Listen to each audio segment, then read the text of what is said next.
Twilight Princess.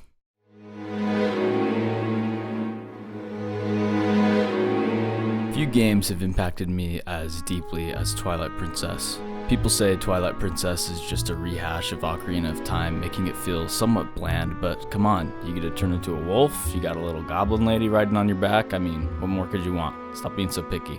Now let's put ourselves in the shoes of those watching that first E3 reveal. After being force-fed Ocarina of Time Link's polygonal complexion, imagine seeing a realistic-looking Zelda game with darker, more mature themes. Then the man himself walks out, sword and shield in hand. That's gotta be more mind-blowing than seeing a naked man for the first time. I mean, what? Atmosphere, aesthetic, vibe, whatever you want to call it, this game's got it. And it is dark. Twilight Princess is the dark chocolate to Ocarina of Time's cookies and cream. Oh, and Majora's Mask is dark too. Because, you know, there's a deformed father in it. You see that? That's dark. Twilight Princess draws many parallels to Ocarina of Time. You tackle a forest, fire, and a water temple before obtaining the Master Sword, and then 5 more temples before heading to Hyrule Castle. You get the Hyrule Shield before venturing to Death Mountain. Link starts off living in a treehouse in the woods. You need to get the Zora Tunic before diving to the bottom of a lake for a temple. The first temple after getting the Master Sword has you hunting ghosts, returning their flames to the main room, and a final ghost that splits into 4, all while fighting skeletons.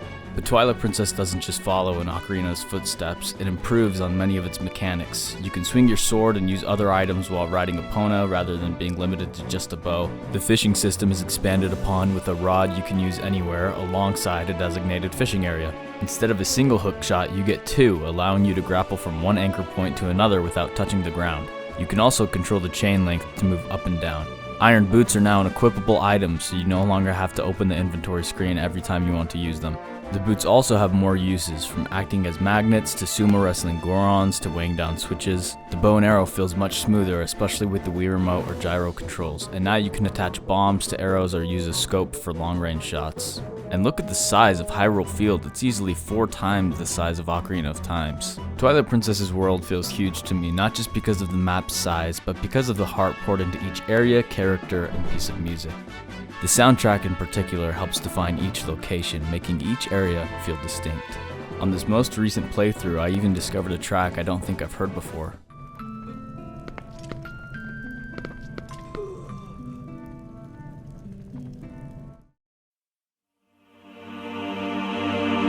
This game had such an influence on me as a child that when I hear the music and sound effects, I don't just hear it with my ears, I feel it in my veins and sinews.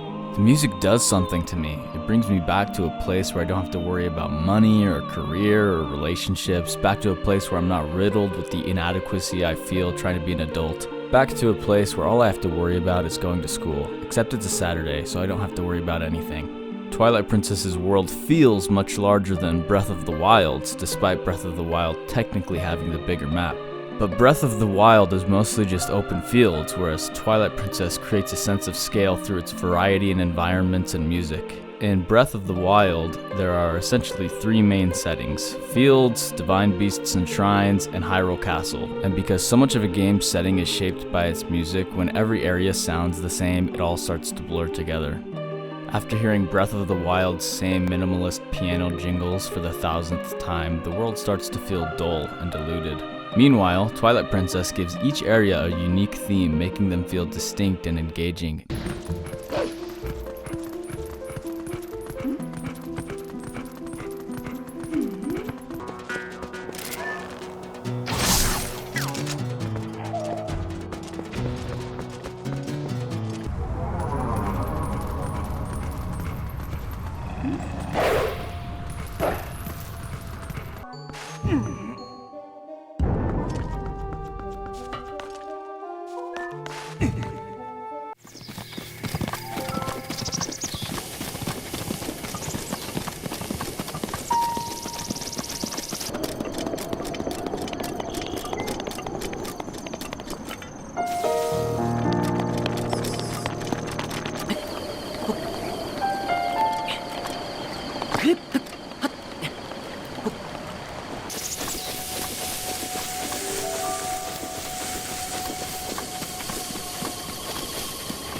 Twilight Princess also has some of the best minigames in the series. Sumo wrestling, goat herding, cart escort missions, kayaking, collecting fruit on a big bird, horse battles in Hyrule Field, and jousting on the bridge. The variety is impressive and refreshing, especially compared to the more repetitive tasks in Breath of the Wild, like clearing yet another Bokoblin camp or hunting down more shrines. Breath of the Wild is like a giant plate of plain mashed potatoes, too much of the same thing, and by the time you're halfway through, you're sick of it.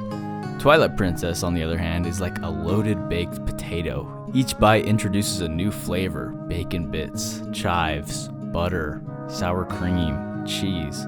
It's not so massive that you feel bloated, but just the right size to leave you satisfied. The fact that you can only access certain areas at specific times in Twilight Princess makes those moments feel more special compared to Breath of the Wild, where the entire world is open to you from the start. To illustrate this, think about the most memorable part of Breath of the Wild. I'd argue it's the Great Plateau, one of the few times you're actually forced to stay in a specific area, that or the Divine Beasts. It makes you appreciate that moment as you're living in the present rather than constantly looking ahead. People often complain that the spinner in Twilight Princess is used too sparingly, but I think that's what makes it so valuable. Because it's used less, it feels more exciting when you finally get to use it. I always look forward to the Arbiter's Grounds, where there's a specific area designed just for the spinner, and it's incredibly fun. The opening area of Twilight Princess serves as a perfect introduction, not just for the mechanics, but for the tone of the entire game. It starts in Ordon Village, a place that feels warm, bright, and safe, with peaceful music and a golden glow. That safety is ripped away when you turn into Wolf Link and everything shifts. The lighting goes dark and cold, the music gets eerie, and even the glow behind the dialogue text changes color depending on who's talking. Subtle visual and auditory shifts like these quietly introduce the themes of the Light Realm and the Twilight Realm long before you ever step foot in them. So when you finally do enter the Twilight or the Palace of Twilight, it feels familiar. No other Zelda game nails the contrast between light and dark as well as Twilight Princess does, at least not tonally.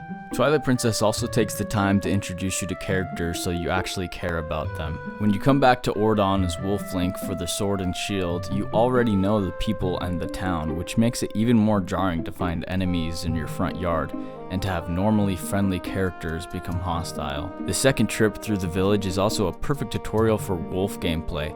Instead of just throwing mechanics at you, the game teaches you through in-world interactions. You talk to animals who explain things like digging and sensing and casual animal-to-animal conversations. You learn how to be a wolf from actual animals. It's clever and it's immersive. It's cool how the game reuses the same areas in different ways to reflect your progression. Take Faron Woods for example. First, you stumble through it with a wooden sword, later you sprint through it as a wolf, jumping through trees, then finally you come back as a fully realized Link, sword and shield in hand, cutting through enemies, navigating poisoned ground with the help of a monkey and a lantern. You grow, and the world grows with you.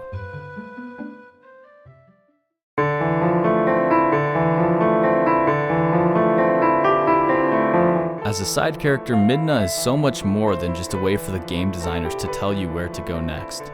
She becomes an integral part of the story so she doesn't feel like a burden when she's around. She's also integrated into Link's character by turning into a shadow or riding on Wolf Link's back. When you're in Wolf Link form, it feels like you're controlling Midna just as much as you're controlling Link, not only because you have a visual representation of her at all times, but because this is just as much her journey as it is Link's, maybe even more so. Zant took everything from Midna. She was cast out of her home and transformed into an innocuous imp. Driven by her desire to rescue her people from their sorrowful stagnation, she seeks help from Link. She has a lot of responsibility as the Princess of Twilight, and you begin to feel that more and more as the game progresses. I mean, her name is in the game. Link's name isn't in the game. In a lot of ways, this is her story, and she progresses the most out of any character. When Midna first meets Link, she is portrayed as somewhat of a villain. She pressures him into servitude, coming across as manipulative and condescending. At this point, it's clear she's only using him to achieve her own goals. As you travel with Midna throughout the beginning areas of the game, she acts snarky and mean. She mocks Link's village, belittles his situation, and makes light of the fact that his friends are in danger and Hyrule is consumed by shadow. Even when Link dies, her reaction is little more than mild disappointment.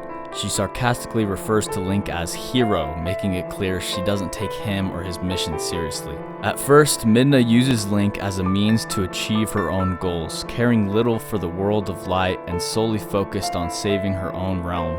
However, her motivations shift after a central moment of conflict in the game's story. After collecting all of the fused shadows, Link and Midna return to the spring at Lake Hylia, when all of a sudden Zant appears. He steals the fused shadows, curses Link into his wolf form, and nearly kills Midna by exposing her to the light spirit. And perhaps the most memorable and emotional part of the game, Link carries a dying Midna on his back to see Zelda at Midna's request. This section of the game is underscored by one of the most melancholic pieces of music in video game history, Midna's Lament, which powerfully reinforces the emotional weight of the moment. Traversing Hyrule Castle for the second time, this time without Midna, you begin to realize just how helpful she truly was as you're left to navigate the same platforming challenges on your own.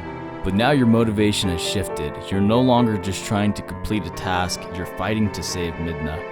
Midna's true character begins to emerge when, weakened and pale from exposure to the light spirit, they meet with Zelda for help. In that moment, Midna expresses concern not only for Link, but for the world of light as well.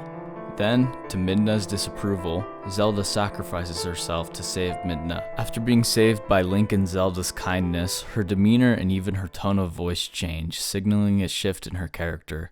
She begins to act kind and selfless instead of sarcastic and manipulative. When you get the Master Sword, Midna gently asks Link for his help to save both worlds instead of manipulating him only to save hers. This shows the mutual respect that has developed between them. You begin to feel more invested in her character and her struggle as she asks Link kindly if he will accompany her to the Mirror of Twilight to stop Zant and bring peace to her people. Ultimately, she's willing to sacrifice herself not only for the Twilight Realm, but for the world of light as well. We see Midna transform from a mischievous imp into the Twilight Princess, culminating in her final transformation into her true form.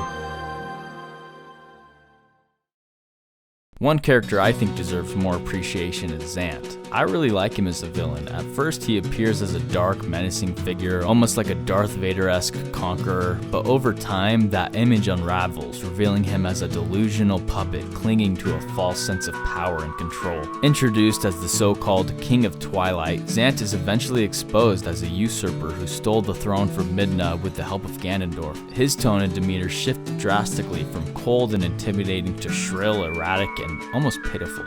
By the end of the game, in his boss fight, he's reduced to tantrums and manic shrieking, a far cry from the imposing villain he first seemed. This unraveling makes him a fascinating character in his own right, and his downfall helps elevate both Midna's growth and Ganondorf's overarching threat. Other noteworthy characters that add depth to Twilight Princess are Colin and King Bulbin. Colin is a shy, timid child with weird teeth from Ordon Village. He's often overlooked by the other kids who belittle and exclude him. He looks up to Link and wants to grow up to be as brave and strong as him. An important moment for Colin's character growth occurs when he selflessly throws himself in front of King Bulbin to save Beth, even though she had treated him poorly. It's a defining act of courage that shows how deeply he admires Link and wants to follow in his footsteps. His bravery not only marks a turning point for his character, but also gives you, as the player, an even greater sense of purpose. Twilight Princess doesn't just tell you to care about its characters, it makes you care by placing them in real moments of fear, growth, and vulnerability, which also gives you more motivation as the player to save them when they are in danger.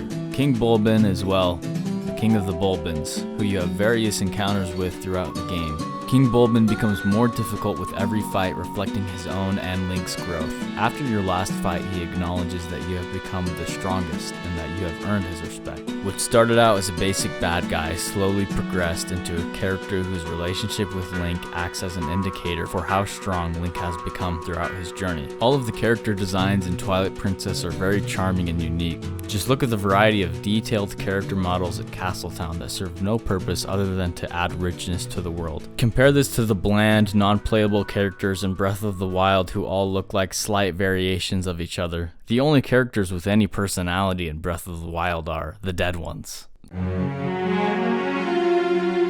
Twilight Princess excels at showing rather than telling.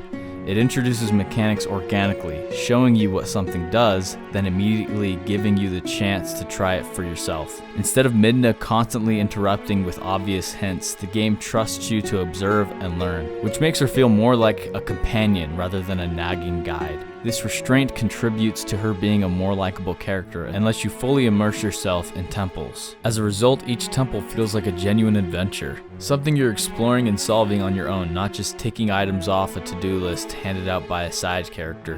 The game also layers its mechanics in smart ways. It introduces abilities and tools, then gradually combines them into more complex puzzles. For example, after acquiring the bow, you're sent back through areas you've already explored, but now with new ways to approach both puzzles and combat. That design encourages creative thinking and gives you satisfying moments of re-exploration. The sumo mechanics are another great example. You're introduced to the basics early on, and then use those same mechanics to get past the Gorons and fight the Goron Elder. By the time you reach the mini-boss and main boss, those elements build on each other gradually, demanding more skill and technique. Swordplay is clearly the centerpiece of combat. The game emphasizes this with little touches like Link spinning his sword after a tough fight, or how different sword swings are triggered depending on your position, timing, and context. The hidden sword techniques are cleverly placed along your path, ensuring you naturally run into them without having to go out of your way. Each time you learn a new skill, you're given opportunities to use it, like getting the shield bash before the Goron Mines or the helm splitter before the Temple of Time. Even subtle animations like Link grabbing the ledge while still holding his sword highlight just how central the sword is to his identity. Oh, and without a doubt, this game has the best grass cutting in the series.